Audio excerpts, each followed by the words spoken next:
How's it going, guys? Brett Medlock here. Today I wanted to talk about the Trials of Mana remake that recently got a demo on Nintendo Switch. In short, if this game wasn't on your radar, maybe it should be. Let's jump in.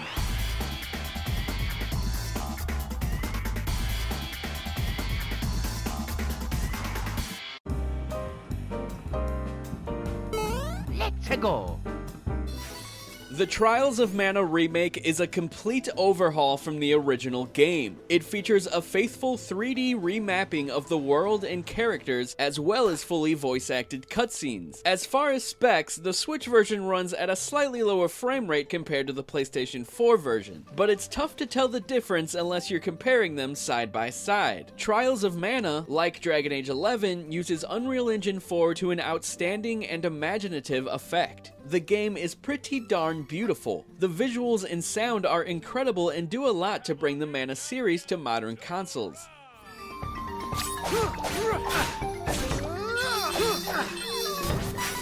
While the combat is simple, it's simply fun to play. You have your basic types of slashes and special abilities. If you've played the Ys series, this will feel familiar, as the special attacks are performed by holding down a shoulder button and then pressing a face button. Hurting enemies drops little orbs that power up your special attacks, which can tear right through monsters that are giving you trouble. The ring menus still allow you to pause the action and use items and presumably spells later on. Add in a few new systems for character skills and stats, and you have a deep and intriguing RPG. Huh?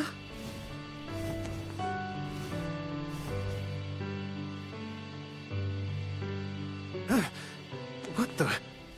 As you probably already know, there are 6 playable characters in Trials of Mana, 3 of whom you select at the beginning of the game to use. You choose the main character and 2 companions. At the beginning, you'll play as your main character until you meet a certain story point. Then more characters are introduced and you'll have the option to play through their origin story flashback. Compared to the original, it feels less like a chore and more fun to play through these opening chapters in a row, partly due to how the story is told. The presentation is seriously charming, and the voice acting impressed with both the quality and the quantity of it. How the stories play out is pretty complex. Each character has an ultimate goal that intertwines with someone else's, and this affects the story in profound ways. For example, Duran the Warrior and Angela the Witch Princess both have beef with the Crimson Wizard. Selecting both in your party at the beginning of the game will have the story focus more on that storyline, which will give you reasons to go back and play the game with different characters. Everything isn't all sunshine and rainbows though. Some of the voice acting was a bit mediocre, and during the cutscenes the character's movements or excitement doesn't always match the VO. For example, the excited body language of Duran would not match his very serious voice.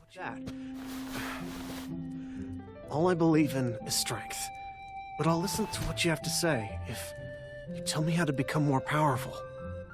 Manners, you oaf! I love the character designs that are great recreations of the original artwork. Plus, the character interactions are also charming. It's really wonderful to see how far Square Enix is willing to go to remake a game these days. I'm really looking forward to checking out the full game whenever it launches next month on the 24th. But be sure to let me know what you think. Are you looking forward to the Trials of Mana remake? And do you plan on picking it up on Nintendo Switch? Let me know down in the comments, and I will talk to you guys later. You are sharper than you look.